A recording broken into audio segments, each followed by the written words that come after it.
Students, कैसे हैं आप लोग? आई होप अच्छे हैं, घर पे हैं और डेफिनेटली सेफ। एज ऑलवेज हम लोगों ने क्लास 11 फिजिक्स का A1 सीरीज बहुत प्यारे तरीके से स्टार्ट किया था। आज उसी सीरीज को हम लोग आगे बढ़ाएंगे और बहुत प्यारी बातें भी जानेंगे। प्रीवियस लेक्चर अगर इस A1 सीरीज का आपने मिस किया है तो सारे वीडियो लेक्चर आपको आपके डिस्क्रिप्शन बॉक्स में मिल जाएंगे। आपका चैनल फिजिक्स ज्ञान के। तो चलो स्टार्ट करते हैं आपके अपने चैनल फिजिक्स ज्ञान से। मैं आपका अपना ऋषभ उपाध्याय आपके सामने आज का पहला टॉपिक लेके आ रहा हूं, जो पहला टॉपिक है आपका बहुत प्यारा, multiplication of factor. Yes, multiplication of factor. Heading लिख लो। Okay, very good. चलो चलते हैं। देखो, स्पेशली हम लोग अगर मल्टीप्लिकेशन की बात करते हैं तो जनरली हम लोग अपने वेक्टर्स को, चाहे 2 वेक्टर हो, चाहे 3 वेक्टर हो, 4 वेक्टर हो, जितने भी वेक्टर हो, उनको हम लोग 2 तरीके से ही मल्टीप्लाई करते हैं। सर, हम लोग तो अपने सिलेबस में केवल 2 वेक्टर का मल्टीप्लिकेशन देखें, लेकिन थोड़ा सा सब्र करो, मैं आपको 3 वेक्टर का मल्टीप्लिकेशन भी सिखाऊंगा। यस, अभी तक आपने ए वेक्टर क्रॉस बी वेक्टर देखा होगा, ए वेक्टर डॉट बी वेक्टर देखा होगा, बट अभी तीसरा वेक्टर भी लाऊंगा और उसको मल्टीप्लाई करवाऊंगा आपके साथ। मैं नहीं करूंगा, आप खुद करोगे। पहले आज हम लोग ये कुछ बहुत इंपॉर्टेंट बातें मल्टीप्लिकेशन के बारे में जान लेते हैं। देखो स्टूडेंट्स, मल्टीप्लिकेशन ऑफ वेक्टर में हम लोग स्पेशली 2 वेक्टर को मल्टीप्लाई करेंगे, वो भी 2 तरीके से मल्टीप्लाई करेंगे। पहला तरीका आपका होता है डॉट प्रोडक्ट, जिसका दूसरा नाम हम लोग स्केलर मल्टीप्लिकेशन या स्केलर प्रोडक्ट भी बोलते हैं। यस, मैं बता दे रहा हूं, देख लो यहाँ पे। पहला जो क्लास होगा मल्टीप्लाई करने का या प्रोडक्ट निकालने का, उसका वो आपका होगा डॉट मल्टीप्लिकेशन, जिसको हम लोग डॉट प्रोडक्ट के नाम से बोल सकते हैं। इसका दूसरा नाम भी होगा, इसका दूसरा नाम आपका हो सकता है स्केलर मल्टीप्लिकेशन या स्केलर प्रोडक्ट। ध्यान देना इस बात को, क्यों स्केलर नाम हुआ है मैं अभी आपको बताऊंगा, थोड़ा सा सब्र रखना है। एक और नाम होता है जो कहीं ना कहीं आप शायद सुने होंगे, शायद inner multiplication, inner multiplication of vector. ये नाम शायद आपने अभी नया सुना या जानते, कुछ स्टूडेंट जानते भी होंगे। ठीक है, ये पहला क्लास आपका हो गया 2 वेक्टर को मल्टीप्लाई करने का। ध्यान देना, हम लोग 2 वेक्टर का मल्टीप्लिकेशन देख रहे हैं, 3 वेक्टर का नहीं देख रहे। 3 वेक्टर का इसके बाद हम लोग देखेंगे। ओके, चलो दूसरा क्लास जो मल्टीप्लिकेशन का होता है यार, वो आपका होता है क्रॉस प्रोडक्ट। क्रॉस प्रोडक्ट आप जानते ही भी हो, as usual you know that cross product, इसको हम लोग वेक्टर प्रोडक्ट भी बोलते हैं, वेक्टर प्रोडक्ट भी बोलते हैं। सर इसका कोई तीसरा नाम नहीं, तीसरा नाम से हम लोग इसको नहीं बुलाते, केवल 2 ही नाम इसका। सर इसका 3 नाम और इसका 2 नाम, ये तो नाइंसाफी बहुत। अरे यार आगे देखो, इसके साथ नाइंसाफी हो जाएगी बाद में। ठीक है, चलो फिर चलते हैं आगे। तो ये 2 क्लास हो गए आपके डॉट प्रोडक्ट के और एक आपके क्रॉस प्रोडक्ट के। आज के वीडियो लेक्चर में हम लोग डिस्कस करेंगे डॉट प्रोडक्ट के बारे में, बहुत अच्छी बातें करेंगे, न्यूमेरिकल्स भी सॉल्व करेंगे, कंपटीशन लेवल के न्यूमेरिकल्स आज ही वीडियो लेक्चर में मैं आपको बताऊंगा लास्ट में। साथ ही साथ मैं आपको आज बहुत अच्छे तरीके से डॉट प्रोडक्ट को एंगल और पोजीशन वेक्टर और प्रॉपर्टीज, सारी चीज, मतलब कि कोई एक चीज नहीं छोड़नी है इस पूरे डॉट प्रोडक्ट के बारे में। आज यहां से सीख के जाना है, आई प्रॉमिस। चलो स्टार्ट करते हैं डॉट प्रोडक्ट। डॉट प्रोडक्ट को स्टार्ट करते हैं। हेडिंग आप लोग अपने कॉपी में लिख लो, डॉट प्रोडक्ट। देखो स्टूडेंट्स, डॉट प्रोडक्ट को हम आपको 2 तरीके से बता सकते हैं। 2 तरीके से सर? हाँ, पहला तरीका आपको एनालिटिकली बता सकता हूं और दूसरा तरीका आपको ग्राफिकली बता सकता हूं। ध्यान देना बात को, इसको मैं आपको 2 तरीके से बताने वाला हूं। डॉट प्रोडक्ट को मैं आपको 2 तरीके से इंफॉर्मेशन दूंगा। पहला इंफॉर्मेशन आपका रहेगा एनालिटिकली और दूसरा इंफॉर्मेशन होगा ग्राफिकली, क्योंकि अभी आपने एडिशन पढ़ा होगा तो उसमें भी आपने एनालिटिकली एडिशन भी देखा होगा और ग्राफिकल स्टडी भी किया होगा उसका, एडिशन वाले का। इसी तरीके से इसका भी तो होना चाहिए, मल्टीप्लिकेशन का भी होना चाहिए, वैसा ही बताऊंगा। सुनो, पहले एनालिटिकली बात करते हैं। देखो एनालिटिकली अगर मैं बात करूं, कोई दो वेक्टर है, ए वेक्टर सपोज कर लेते कि ये अपना ए वेक्टर है और कोई दूसरा अपना बी वेक्टर है। ओके, यहां पे अब भाई ये दोनों वेक्टर एक दूसरे से एंगल तो फॉर्म करेंगे। एक सेकंड सिमेट्री में ये इस तरीके से एक दूसरे से एंगल फॉर्म कर लिए, ये ए वेक्टर और बी वेक्टर एक दूसरे से एंगल अपना बना लिया, ठीक है। और वो एंगल कैसे लेते कैसे नहीं लेते, सबसे पहला वीडियो लेक्चर में मैंने बताया है, ठीक है। वो एंगल क्या होता है, कैसे होता है, उसको देख लेना, जरूर देखना। देखो अब ये अपना डॉट प्रोडक्ट का थ्योरी क्या करती है कि ये जो अपना ये दो वेक्टर होगा, अगर मल्टीप्लाई होगा, एड नहीं, अगर मल्टीप्लाई होगा तो होगा क्या एक्चुअल में, इसको हम लोग डॉट से जब दिखाएंगे, दोनों के बीच में मल्टीप्लिकेशन जो हम यूज करेंगे, डॉट का जब यूज करेंगे तो वो अपना वैल्यू देगा magnitude of A vector and magnitude of B vector and also the cosine term of angle between them. But ध्यान देना, मैं ध्यान देना, यहां पे ध्यान देने की बात मैं क्या कह रहा हूं, ध्यान देने की बात मैं ये आपको कह रहा हूं कि ये जो अपनी थीटा है ना यार, ये आपका थीटा होगा small angle between A vector and B vector. Sir ये क्या बात बता दी आप, स्मॉल एंगल क्या हो गया यार? स्मॉल एंगल मैंने बात इसलिए बोली क्योंकि यहां पे वेक्टर के बीच में एंगल एक तुम कहोगे सर ये भी तो मैं ले सकता हूं, मीन्स 360 डिग्री माइनस थीटा भी तो ले सकता हूं। हम लोगों ने थीटा ही क्यों लिया, ठीक है। इसकी बात की जो इंफॉर्मेशन पूरा अगर मैं बोलूं तो वीडियो नंबर 1 में दिया भी हूं, उसको आप देख सकते हो। इसलिए मैंने यहां पे ये नोटेट भी कर दिया कि the smaller angle between A vector and B vector, क्योंकि ये एक एंगल ये भी बन रहा है, ये एंगल नहीं लेंगे, स्मॉलर एंगल लेंगे। क्यों लेंगे ऐसा? क्योंकि इसका वीडियो मैंने लेक्चर में आपने रखा है, रीजन क्या होता है फर्स्ट वाले में, वहां पे देखना आप, यहां मैंने डिस्कस नहीं करूंगा। सर ये ए मॉड ऑफ ए और मॉड ऑफ बी जो है वो मैग्नीट्यूड ऑफ ए वेक्टर है, मैग्नीट्यूड ऑफ बी वेक्टर है। वेरी गुड, वही है, मैग्नीट्यूड ऑफ ए वेक्टर और मैग्नीट्यूड ऑफ बी वेक्टर ही है आपका।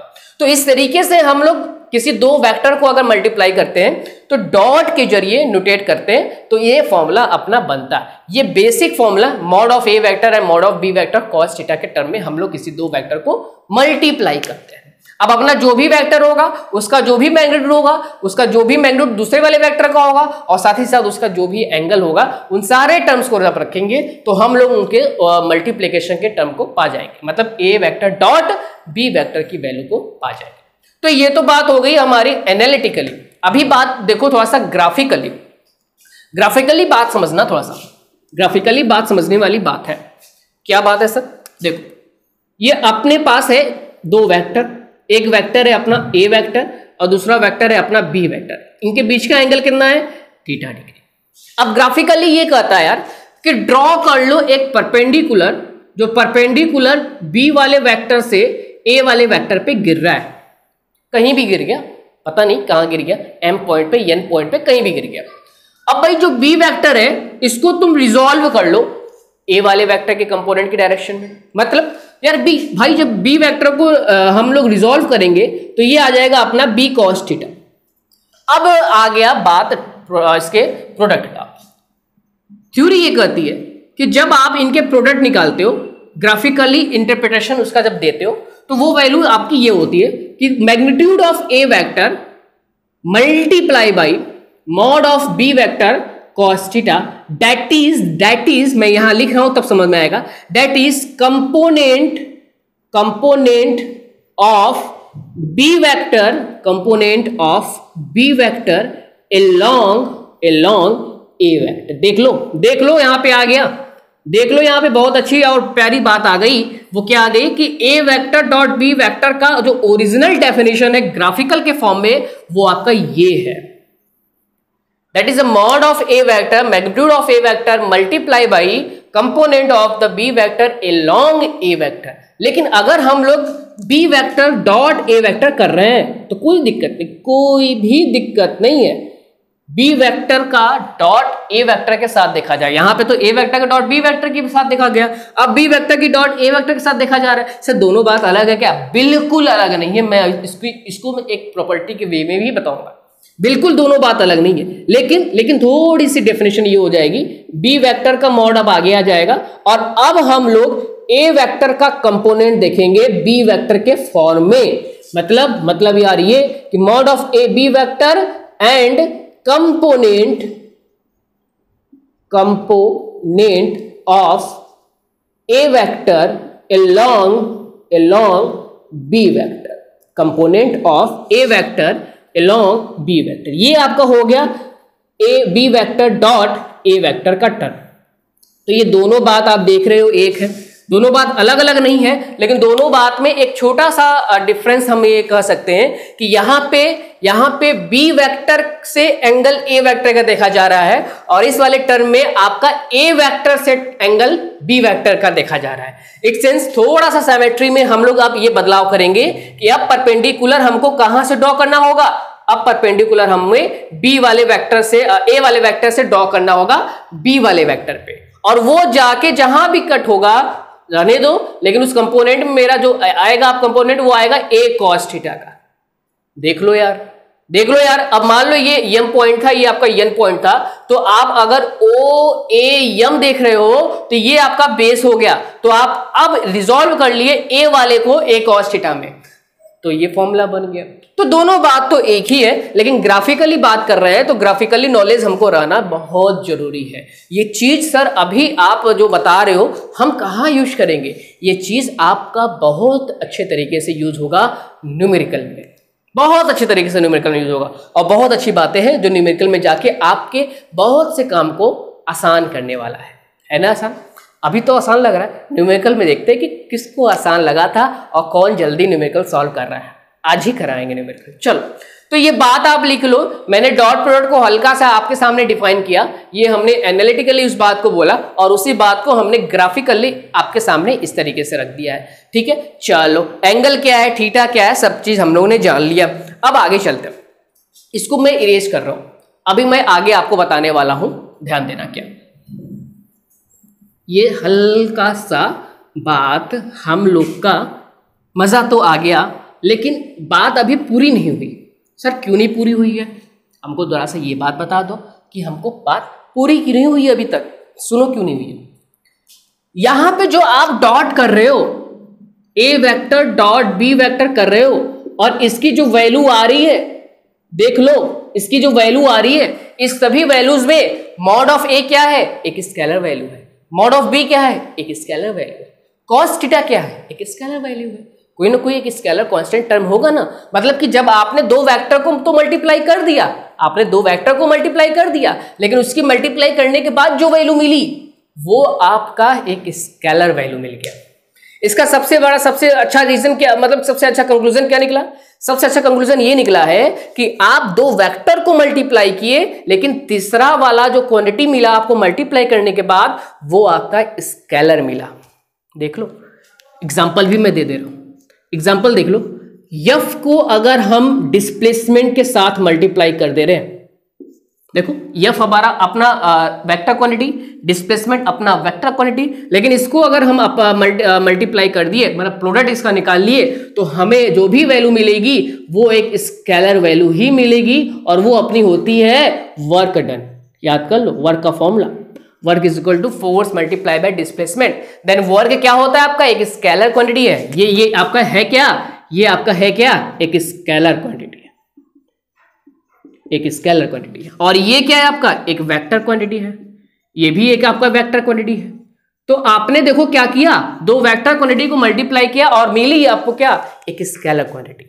तो देखो ये आपका रहा कंक्लूजन, एक पहला कंक्लूजन, जो कंक्लूजन ये है कि डॉट प्रोडक्ट करने पे हमें कोई भी दो वेक्टर, कोई भी दुनिया कोई भी दो वेक्टर ले ले, उसको डॉट प्रोडक्ट कर दे तो हमें वो उसकी वैल्यू जो मिलेगी वो हमें स्केलर वैल्यू देगी। जो क्वांटिटी मिलने वाली है वो क्वांटिटी वेक्टर नहीं होगी, वो वेक्टर आपकी वो क्वांटिटी आपकी स्केलर क्वांटिटी होगी। तो ये बात तो आपको समझ में आ गया, पहला कंक्लूजन तो समझ में आ गया। इसको स्टार बना के आप अपने कॉपी में इस तरीके से एग्जाम्पल के थ्रू में, ये एग्जाम्पल है और इसमें यहां पे लिख लेना, क्या लिखना है, the dot product of two vector gives us scalar quantity, scalar quantity, the dot product of two vector gives us scalar quantity. ये स्टार बना के पहला आप इंपॉर्टेंट नोट्स में लिख लो। अभी अब आगे चलते हैं, इसको मैं इरेज करता हूं। चलो ये बात तो आपको समझ में आ गई। अब आप एक हेडिंग अपने कॉपी में लिख लो। वो हेडिंग क्या रहेगी? Properties of dot product. जब हम किसी दो वेक्टर को डॉट के जरिए मल्टीप्लाई करते हैं, प्रोडक्ट निकालते हैं, तो कुछ बहुत ही बेसिक प्रॉपर्टीज हमको जानना बहुत इंपॉर्टेंट है। तो वही आज हम लोग पहले उसको जान लेते हैं और फिर लास्ट में मैं आपको एक बहुत अच्छा और प्यारा कॉन्सेप्ट बताऊंगा। ठीक है, चलो तो हेडिंग लिख लो। हेडिंग रहेगी आपकी properties of dot product. Dot product की कुछ प्रॉपर्टीज होंगी जो ये फॉलो करेगा, ठीक है, जिसके रूल से ये चलने वाला है। चलो प्रॉपर्टीज ऑफ डॉट प्रोडक्ट। सबसे पहली प्रॉपर्टी, ध्यान देना, कोई भी डॉट प्रोडक्ट होगा किसी भी वेक्टर का, क्योंकि आप जानते हो कि अगर ए वेक्टर अपने पास है, बी वेक्टर से अगर मल्टीप्लाई हो रहा है तो ये आपका आएगा मॉड ऑफ ए वेक्टर है mod of B vector cos theta. ये अपना ये आने वाला है, ठीक है। अब ये फॉलो करेगा कुछ प्रॉपर्टीज। क्या प्रॉपर्टी रहेगा? Property number first, obey commutative law.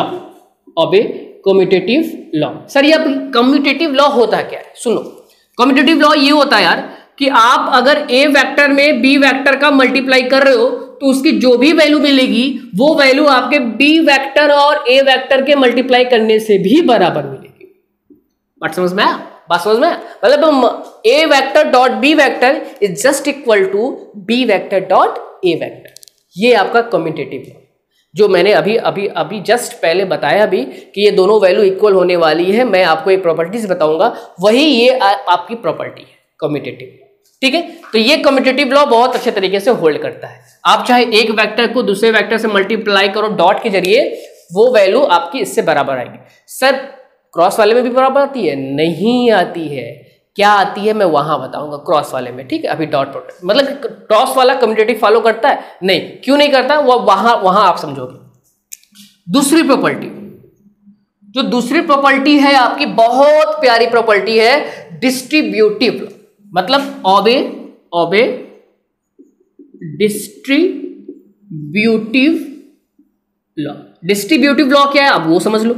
Distributive law आपका ये कि अगर हमारे पास कोई तीन वेक्टर हो गया कुछ और वो तीनों वेक्टर इस तरीके से है, A vector dot B vector plus C vector, अगर इस तरीके से है, ठीक है, इस तरीके से अपना है, तो इसका जो वैल्यू आने वाला है वो डिस्ट्रीब्यूट हो जाएगा। मतलब ए के साथ में पहले डॉट आप बी के साथ निकालोगे, फिर प्लस का साइन अगर यहां है तो प्लस का साइन, माइनस का साइन अगर यहां है तो माइनस, यहां पर माइनस भी हो सकता है तो आप यहां माइनस का साइन। इट सेंस अब ए वेक्टर का डॉट आप निकालोगे सी वेक्टर के साथ। यही है आपकी distributive law, that is a second property of dot product. पहली प्रॉपर्टी क्या है कि ये ओबे करेगा कम्यूटेटिव लॉ को, दूसरी प्रॉपर्टी क्या है, ये ओबे करेगा डिस्ट्रीब्यूटिव लॉ को। अभी और आगे भी देखो, आगे भी कहानी इसकी बहुत अच्छी है। आगे कहानी क्या है सुनो। जब आप किसी एक वेक्टर को उसी के साथ मल्टीप्लाई करोगे, मतलब कि अगर ए वेक्टर के साथ ही अगर मल्टीप्लाई हो गया या बी वेक्टर के साथ ही मल्टीप्लाई हो गया, तो जो वैल्यू मिलेगी वो उनके मैग्नीट्यूड के स्क्वायर के बराबर होगी। सर ये बात तो हम जानते हैं, कैसे? देखो इस बात को मैं यहां पे बता भी दे रहा हूं।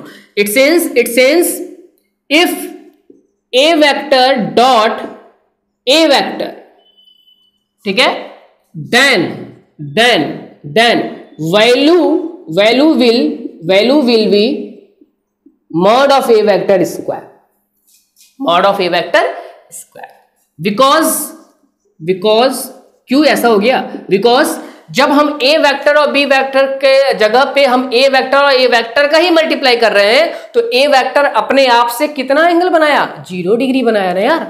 अरे यार आप सोचो, एक वेक्टर जा रहा था वो खुद अपने आप से कितना एंगल बनाया? 0 डिग्री तो हो गया। थीटा की वैल्यू क्या हो गया? 0 डिग्री। समझ में आ रहा है? फील कर पा रहे होगे? बहुत अच्छे तरीके से आपके दिल के अंदर वो जा पाता होगा बात जो मैं आपके पास ले जाना चाह रहा हूं। सुनो, मतलब यहां पे because here theta will be 0 degree. और जब आपके थीटा की वैल्यू 0 हो जाएगी तो आपकी कॉस थीटा की वैल्यू क्या मिल जाने वाली है, कॉस 0 की वैल्यू क्या मिल जाने वाली है, 1। भाई जब वो 1 हो गया तो mod of A vector dot mod of B vector की वैल्यू क्या आई, mod of A vector mod of B vector cos 0 that is the mod of A vector का स्क्वायर। आपकी ये बात समझ में आ गई होगी आपको अब, ठीक है। मतलब यार मैं आपको ये बोल रहा हूं कि अगर कोई भी एक वेक्टर हो उसी के साथ अगर आप डॉट निकाल ले उसका तो वो वैल्यू आपकी उसी के मैग्नीट्यूड के स्क्वायर के बराबर होगी। इस चीज को भी हम लोग न्यूमेरिकल में डायरेक्ट यूज करके बहुत अच्छे न्यूमेरिकल्स को सीधे सॉल्व कर सकते हैं, ठीक है। चलो तो ये हो गया आपका प्रॉपर्टी नंबर 3। अभी हम लोग देखेंगे प्रॉपर्टी नंबर 4 जो और भी अच्छा है। क्या अच्छा है? प्रॉपर्टी नंबर 4 मैं यहां पे लिख दे रहा हूं, dot product of orthogonal vector,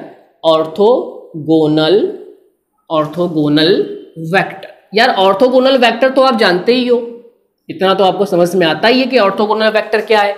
अगर नहीं जानते हो तो मैं फिर से बता दे रहा हूं कि दो वेक्टर अगर एक दूसरे से 90 डिग्री का एंगल ड्रॉ करते हैं तो उन दोनों वेक्टर को हम ऑर्थोगोनल वेक्टर कहते हैं।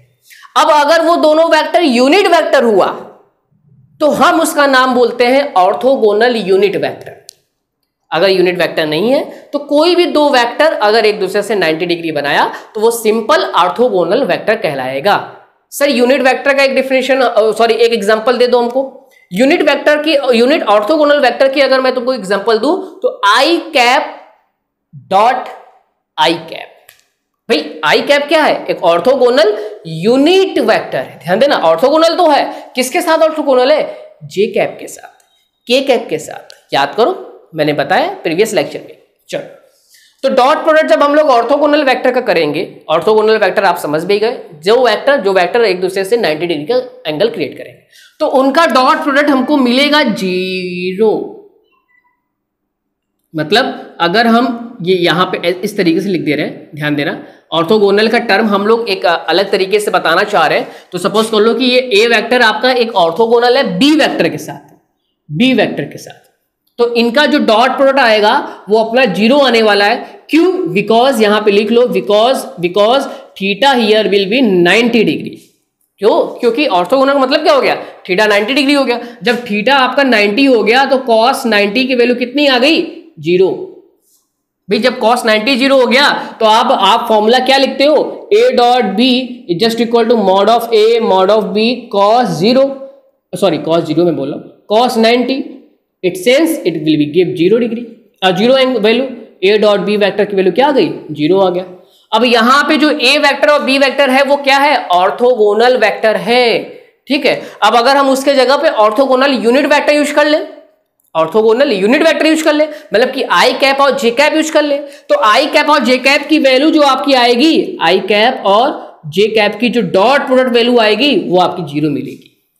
देख लो आई डॉट जे का वैल्यू 0 मिलेगा। आई वेक्टर डॉट के वेक्टर की वैल्यू क्या मिलेगी? 0 मिलेगी। ये भी देख लो आपके सामने है।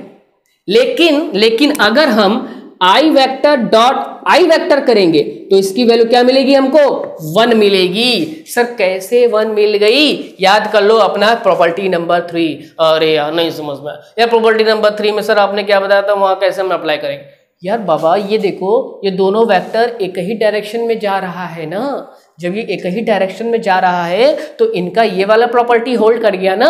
ये वाला प्रॉपर्टी होल्ड करने का मतलब क्या? मॉडुलस का स्क्वायर मतलब क्या कि भाई ये तो यूनिट वेक्टर था, ऑर्थोगोनल यूनिट वेक्टर था। तो ऑर्थोगोनल यूनिट वेक्टर की मैग्नीट्यूड कितना होगा? भाई यूनिट वेक्टर की मैग्नीट्यूड कितना होगा? 1 होगा ना, भले वो ऑर्थोगोनल हो, वैल्यू तो 1 होगा।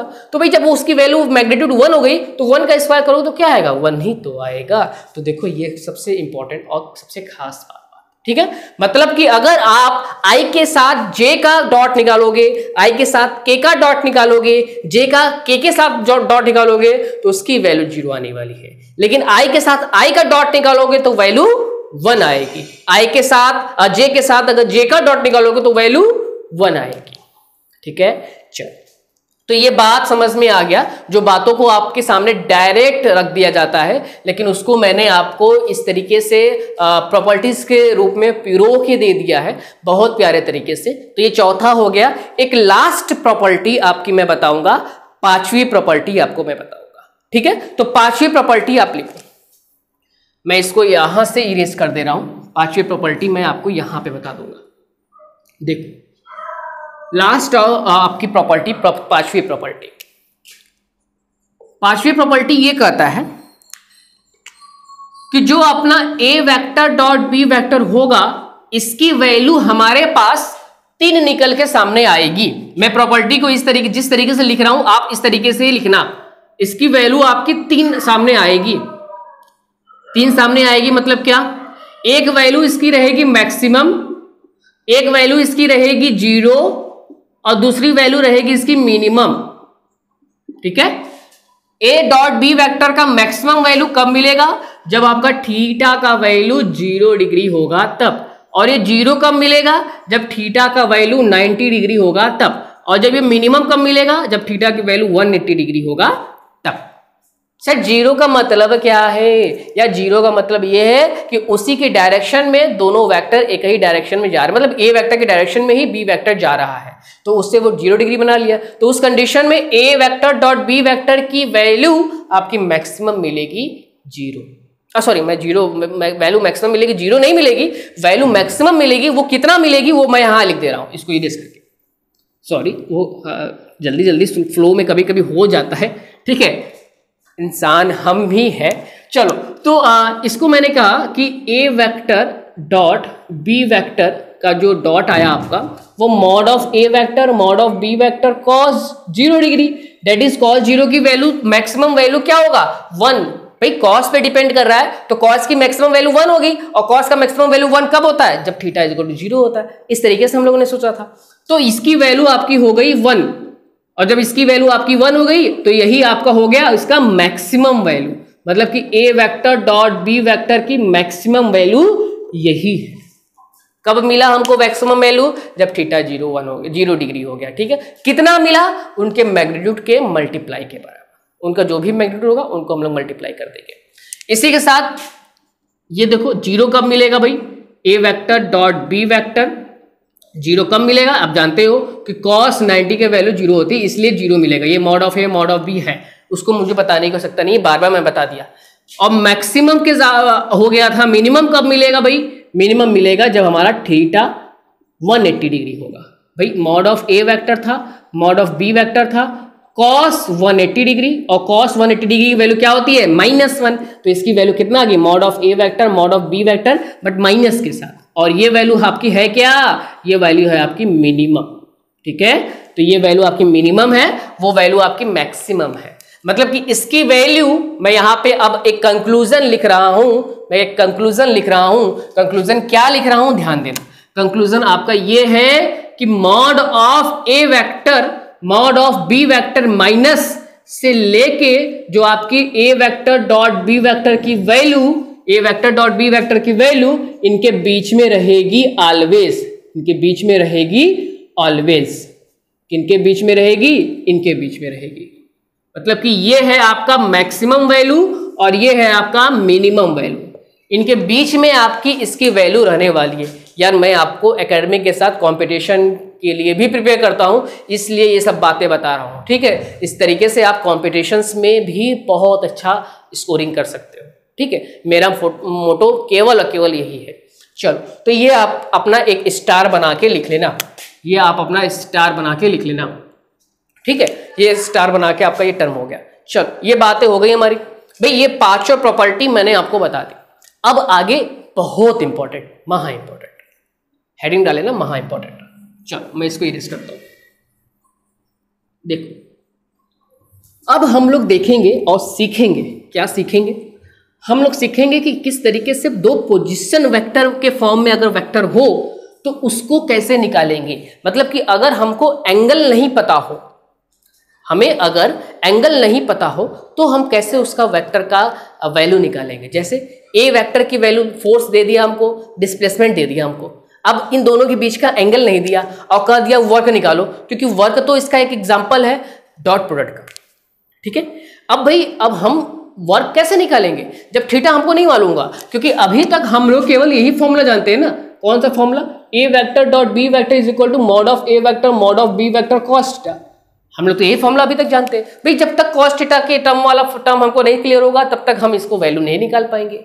लेकिन एक तरीका है जिस तरीके से हम लोग इसकी वैल्यू निकाल सकते हैं। क्या तरीका है उसी को हम लोग पढ़ने वाले हैं। हेडिंग लिख लो, dot product of two vector in position vector form, in position vector form. ये हेडिंग पूरा लिख लो, ये हेडिंग आप पूरा लिख लो। ठीक है, ये हेडिंग आप पूरा लिख लो। इसमें हम लोग दो वेक्टर लेंगे। लेट हम लोग दो वेक्टर लेने वाले। Let A vector is just equal to X I cap plus Y J cap plus Z K cap and B vector is just equal to X dash I cap plus Y dash J cap plus J dash K cap. अब भाई इनके बीच का angle हमको नहीं दिया है। अब जब इनके बीच का एंगल हमको नहीं दिया है तो हम कैसे निकालेंगे? हम लोग देखो इस तरीके से निकालेंगे। निकालने क्या वाले हैं? ए वेक्टर डॉट बी वेक्टर। किस तरीके से निकालेंगे? देखो हम प्रॉपर्टीज यूज करेंगे सीधे। अब देखो यहाँ प्रॉपर्टी कैसे यूज होगा। X I cap Y J cap plus J K cap dot dot किसके साथ? X dash I cap plus Y dash J cap plus J dash K cap. ठीक है, यहां तक बातें आपको क्लियर हो गई। ठीक है, अब आगे देखो। इस बातों में हम लोग अब अपनी प्रॉपर्टी नंबर सेकंड यूटिलाइज करेंगे जो डिस्ट्रीब्यूशन लॉ कहता है। वो क्या कहता है कि एक कंपोनेंट को आप लेके इसके सारे कंपोनेंट के साथ डॉट प्रोडक्ट यूटिलाइज करो। सिंस एक्स आई कैप का हम डॉट प्रोडक्ट निकालेंगे किसके साथ? X dash I cap plus Y dash J cap plus J dash K cap. ठीक यही प्रोसेस हम लोग वाई जे कैप के साथ और जेड के कैप के साथ भी करेंगे। It since plus Y J cap और फिर डॉट किसके साथ? X dash I cap plus Y dash. जैसे आप वहां करते थे, आप किसी ब्रैकेट को ओपन करते थे, ठीक वही फंडा आपको यहां लगाना है। ठीक वही फंडा आपको यहां लगाना है, ये चीज। ठीक है, ए कंप्लीट हो गया। सर हमारा आंसर आ गया। अभी कहाँ आंसर आ गया? अभी इसके बाद ओपन होने वाला। ये टर्म अपना क्लियर हो गया। अब हम लोग इसको फिर से ओपन करेंगे डिस्ट्रीब्यूशन लगा के। मतलब कि एक कंपोनेंट के साथ एक कंपोनेंट का डॉट देखेंगे, दूसरे के साथ डॉट देखेंगे, तीसरे के साथ डॉट देखेंगे। मैंने क्या कहा? मैंने ये कहा एक्स आई कैप डॉट किसके साथ? एक्स डैश आई कैप के साथ। अभी देखो मैं इसको ओपन कर रहा हूं एक्स डैश आई कैप के साथ प्लस इसका अब इसके साथ x I cap dot Y dash J cap plus x I cap dot Z dash K cap. ठीक है, ये अपना पहले वाले का एक्सपेंडिशन आ गया। ठीक वैसे दूसरे वाले का एक्सपेंडिशन वो आप कर लो, वो आप कर लो फटाफट, वो आप कर लो, वो मैं नहीं करने वाला हूं, वो आप कर लो। चलो अभी आपको मैं पहले इसका टर्म का ओपन करके वैल्यू दिखा दे रहा हूं। देखो भाई ये मैग्नीट्यूड है, ये मैग्नीट्यूड है, ये डायरेक्शनल कंपोनेंट है। मतलब कि आई कैप और आई कैप आपका डायरेक्शनल कंपोनेंट एक तरीके से है और एक्स डैश आपका एक मैग्नीट्यूड है। तो भाई जब एक्स और एक्स डैश है तो मैग्नीट्यूड का तो हम मल्टीप्लाई कर ही सकते हैं ना। और मैग्नीट्यूड बाहर जब निकल गया तो बचा क्या? डायरेक्शनल वाला component I cap dot I cap. भाई आई कैप और आई कैप अभी मैंने तुमको प्रॉपर्टी नंबर 3 में दिखाया है कि अगर किसी एक वेक्टर का डायरेक्शन उसी वेक्टर में आप देखना चाह रहे हो तो उसका एंगल 0 हो जाएगा। और जब वो उसका एंगल 0 हो गया तो डॉट प्रोडक्ट रूल ये कहता है कि उनके बीच का जो डॉट प्रोडक्ट वैल्यू आएगी वो आपकी 1 आएगी। ये बात आप जानते हो, मैंने प्रॉपर्टी से उसको बताया। ठीक है, और उसको प्रूफ भी किया कि कैसे आपका 1 आ गया। तो ये आपका टर्म हो गया 1, इसकी वैल्यू आपकी 1 होने वाली। अभी आगे देखो, प्लस एक्स वाई आई कैप डॉट जे कैप। भाई अब इसका प्रॉपर्टी नंबर 4 में इसकी वैल्यू क्या आ जाने वाली है? 0। ये प्रॉपर्टी नंबर 4 के बेसिस पे प्रॉपर्टी नंबर 4 के जब देखोगे तो इसकी वैल्यू 0 हो जाएगी, क्योंकि ये दोनों ऑर्थोगोनल यूनिट वेक्टर है। ऑर्थोगोनल यूनिट वेक्टर याद करो, वो वेक्टर जो आपका 90 डिग्री ये दूसरे से एंगल क्रिएट करते हैं। तो cos 90 का वैल्यू क्या हो गया, 0 हो गया। भाई जब पूरी वैल्यू 0 हो गई मतलब I vector dot I cap dot J cap की वैल्यू 0। ठीक ऐसे एक्स और जेड कैप के साथ के कैप, मतलब यहां पे भी आप जो करोगे जे कैप डॉट के कैप करोगे। मैं आगे वाला टर्म अभी नहीं सॉल्व कर रहा हूं, मैं इस टर्म को सॉल्व कर रहा हूं, ठीक है। चलो भाई इसकी वैल्यू 1 हो गई, इसकी वैल्यू अपनी 0 हो गई, इसकी वैल्यू 1 हो गई, इसकी वैल्यू भी 0 हो गई। मतलब कि इस वाले फॉर्मूला में मेरा ये जे कंपोनेंट और के कंपोनेंट रिलीज हो गया, केवल बचा क्या, आई कैप के साथ आई कैप, और आई कैप के साथ आई कैप कितना आया, वैल्यू 1 आ गई, मतलब कि एक्स और एक्स डैश आ गया, ठीक है, एक्स डैश और एक्स डैश आ गया। अब जो तुम वहां सॉल्व किए हो, इस वाले फॉर्म में जो सॉल्व किए होगे, इस वाले फॉर्म में बस जे कैप और जे कैप वाला कंपोनेंट ही बचेगा, बाकी वाला तो खत्म हो जाएगा। इस वाले कंपोनेंट में भी वैल्यू कितनी आएगी, मैं यहां पे डायरेक्ट लिख दे रहा हूं, प्लस वाई और वाई डैश। सेम ऐसे ही थर्ड वाले कंपोनेंट में भी जे और जे डैश, ये आ गया आपका टर्म प्लस जे और जे डैश। ये वैल्यू हमारी कितनी मिली, किसकी मिली, कितनी नहीं किसकी मिली, ए वेक्टर डॉट बी वेक्टर का मिला। और ये आपका हो गया एक फॉर्मूला पोजीशन वेक्टर के फॉर्म में। ये रहा आपका वो फॉर्मूला जो डायरेक्ट आप क्वेश्चंस में अप्लाई कर सकते हो। सर मुझे क्या इतना एक्सपेंड करके करना पड़ेगा क्वेश्चन, नहीं, बिल्कुल नहीं एक्सपेंड करके करना पड़ेगा। आप डायरेक्ट इस वैल्यू को यूटिलाइज कर सकते हो दो वेक्टर के बीच का डॉट प्रोडक्ट निकालने के लिए, ठीक है। अगर आपका एक इस फॉर्म में है, दूसरा बी फॉर्म में है, तो इस तरीके से आप इसको निकाल सकते हो। क्या निकाल सकते हो, उनके सीधे वेक्टर मैग्नीट्यूड को मल्टीप्लाई करो और प्लस करते जाओ। दो मैग्नीट्यूड आया आई कैप का, उनको मल्टीप्लाई करो, प्लस कर दो।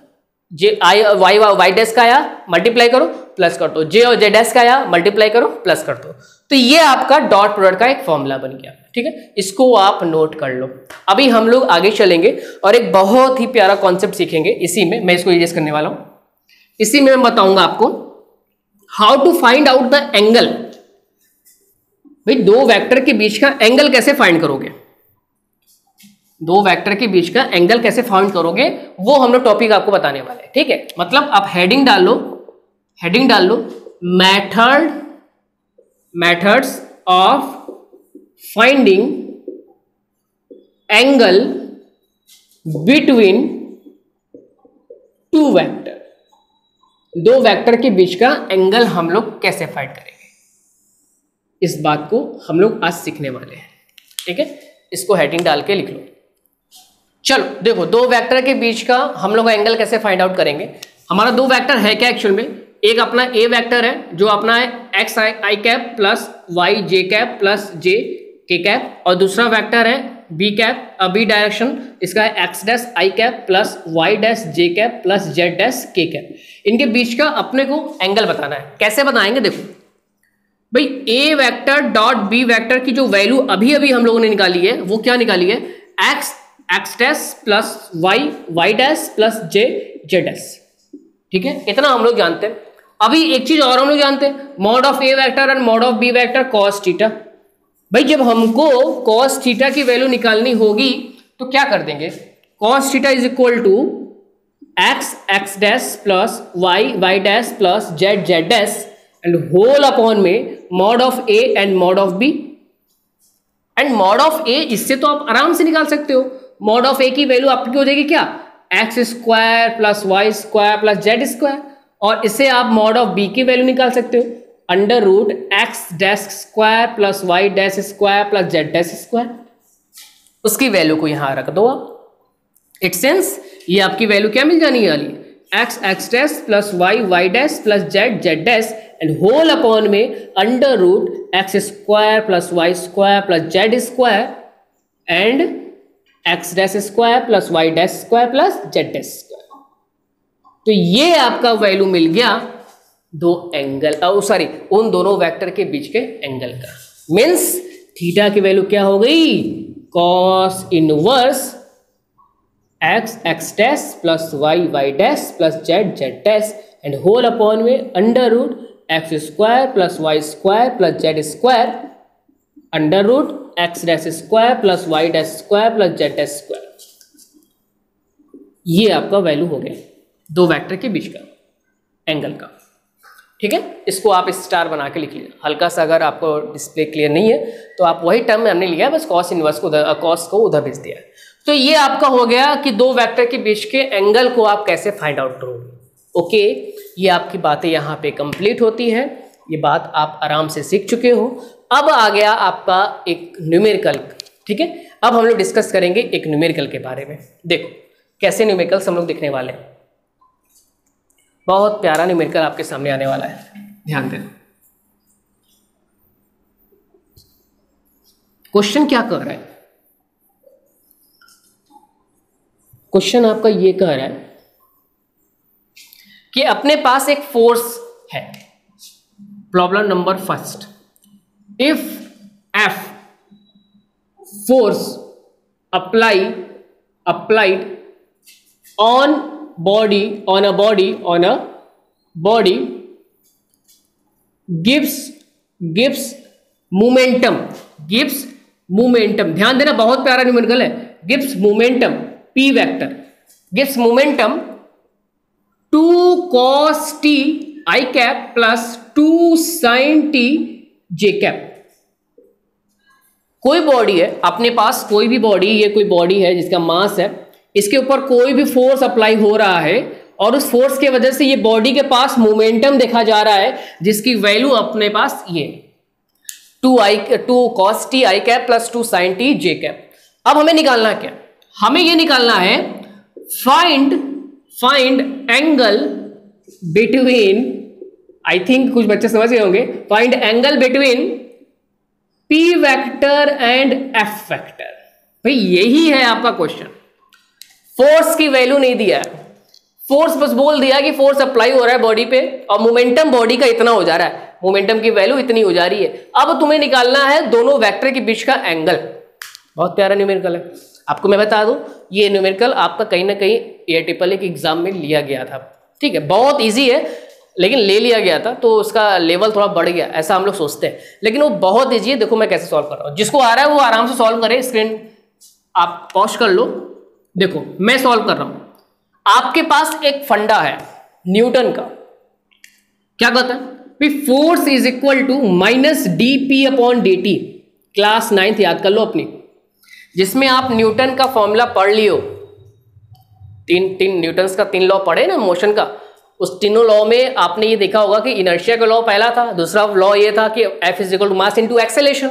उसी को आपने दूसरे वर्ड में भी पढ़ा होगा कि भाई जो फोर्स होगा वो उसको चेंज इन मोमेंटम के बराबर होगा।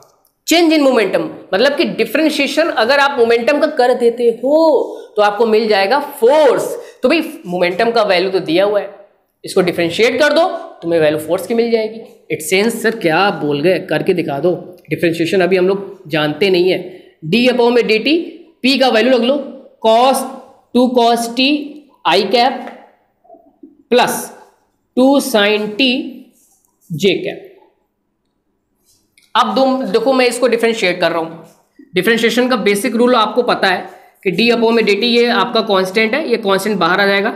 cos t का डिफरेंशिएशन होना है मेरे को और ये I कैप रहेगा, माइनस है, माइनस अंदर जाएगा, ये भी माइनस हो जाएगा, 2 फिर से बाहर आ जाएगा, 2/dt sin t का डिफरेंशिएशन होगा j कैप में।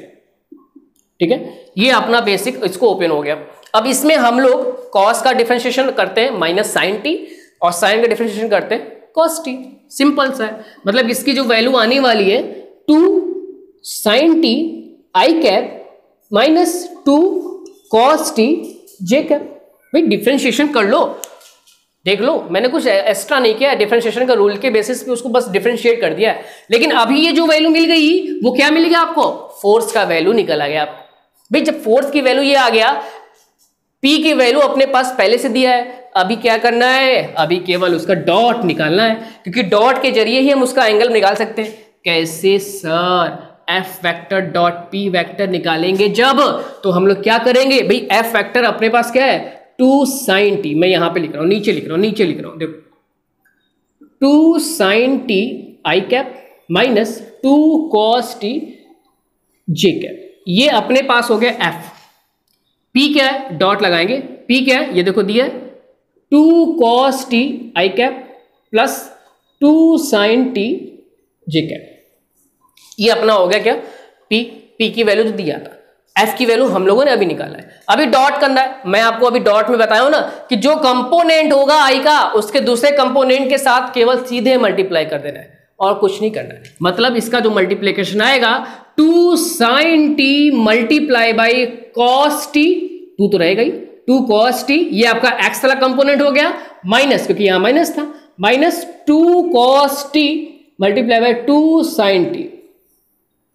देख लो क्या आ रहा है value, 4 sin t cos t minus 4 sin t cos t। भाई ये दोनों वैल्यू तो कट जाने वाली है यहाँ पे, आप भी जान लो, मैं भी जान रहा हूं कि एक प्लस में एक माइनस में वैल्यू कट गई। वैल्यू कट गई तो कितना आ गया, 0 आ गया। मतलब कि दो वेक्टर को आप मल्टीप्लाई किए डॉट के साथ तो 0 हो गया, और 0 तभी हो जाएगा जब आपका उसका मैग्नीट्यूड 0 हो, या तो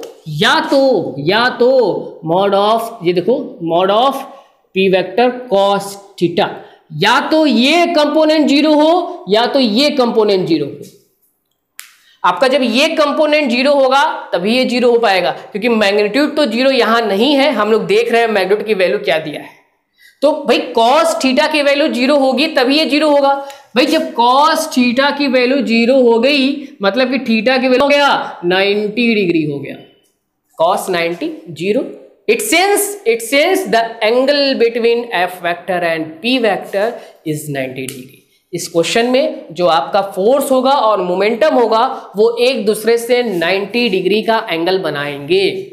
ये रहा आपका answer, the angle between force vector and P vector is 90 degree. जो लोग सॉल्व किए हैं उनके लिए कॉन्ग्रेचुलेशन, जो नहीं सॉल्व किए हैं वो समझ चुके होंगे।